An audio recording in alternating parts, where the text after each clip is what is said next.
If you are a criminal, it's going to slam the door on you. I mean, and this is going to make it very tough if you're a criminal. If there's documented video evidence that, you know, a gangbanger or somebody who's a violent criminal who really needs to go to prison, if it shows it on tape that, hey, you know, he illegally converted something, then the door's going to be slammed shut. So this is a good thing.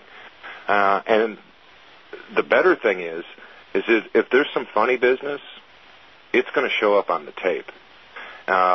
If it doesn't fire as a full auto, or if the guy says, well, I just feel this is readily restorable, but he can't readily restore it, then this nonsense case that's been pushed by the BATF anti-gun agenda, and that's what it is. Very systematically, very methodically, very calmly, they're doing everything they can to eliminate gun ownership, and have. You know, I can't help but think that we had the situation with Ruby Ridge. We had the situation with Waco. Everyone says, yeah, but they were kind of on the fringe. They were kind of wackos. So everyone kind of allowed them to get away with it. But now we have a report, and since this report's been out, only 2 senators have been interested to date, and we really are surprised that there just doesn't seem to be any interest right now in this Republican-controlled administration that somebody needs to rein this in. No other law enforcement entity in the United States can basically look at something, write a letter, and it's enforceable as law. And these folks are getting away with basically writing law as they go along. You're listening to Talkin' to America with our guest, Len Savage.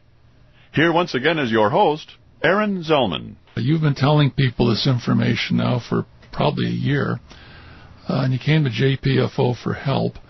What has happened to you? I mean, in other words, what have they threatened you with? If they have, what have they done to you because you came to JPFO for help? For starters, I was told that they were going to send a SWAT team to come take me out, which I assume means kill me, and I asked what for. I made a point of that, even though it scared me down to my socks. And they told me for irritating the ATF. I've been told I would be put in prison for 30 years, and it goes on and on. I've been threatened by field agents, and I've been threatened by ATF management.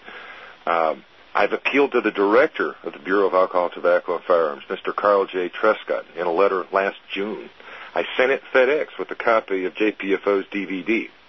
Now, I know he signed for it. I have the tracking information.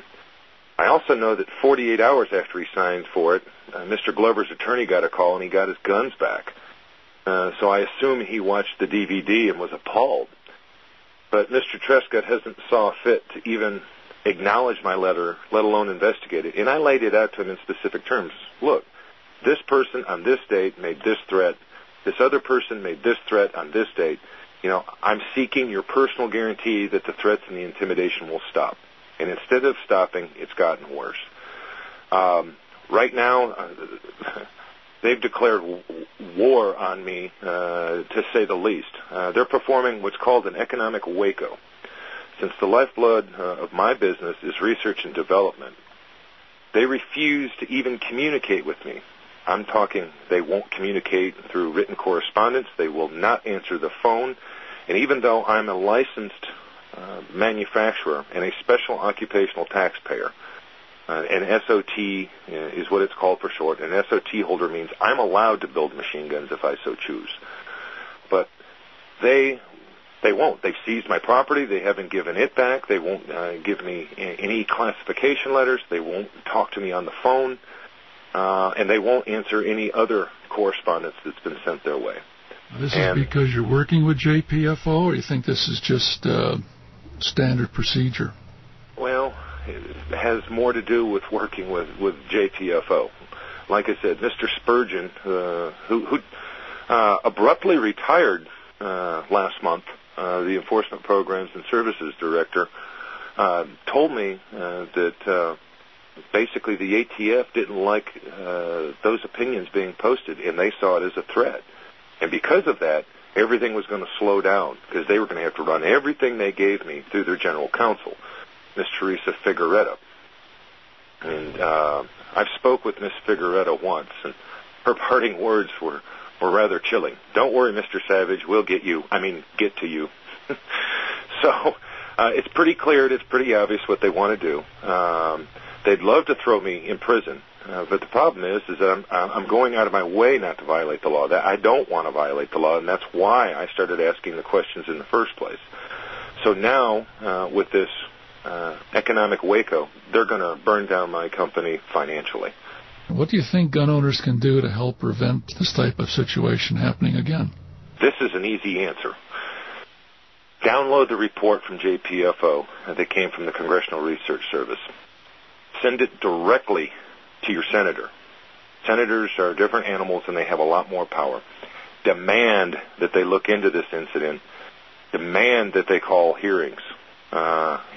Let either the judiciary or let in front of the Appropriations Committee. You know what I would love to do? I would love to show the Senate's Appropriation Committee exactly how $1.2 million was spent, and that was in the prosecution of Mr. Glover. Just sit them down, let them watch the DVD. There wouldn't be any reason to even speak.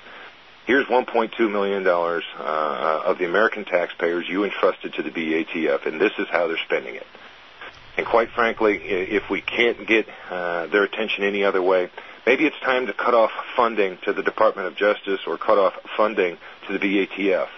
I'd like to see a layoff. To be honest, I'd much rather see what Mr. David Hardy suggested, and that's to go ahead and just take the regulation of this industry away from these folks and let the Department of Commerce handle it. They seem to be able to do it without the need for SWAT teams and harassment and threats, and it would be the way to go.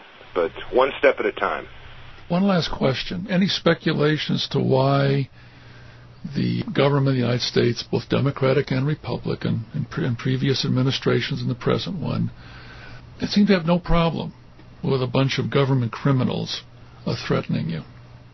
Well, we can look to the recent disaster to Katrina in New Orleans, and we can see government-endorsed disarmament of people. Don't let the peasants have any pitchforks. They're liable to storm the castle.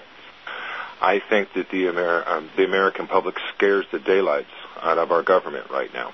That's interesting. The government's afraid of the people. Well, I think that's happened before.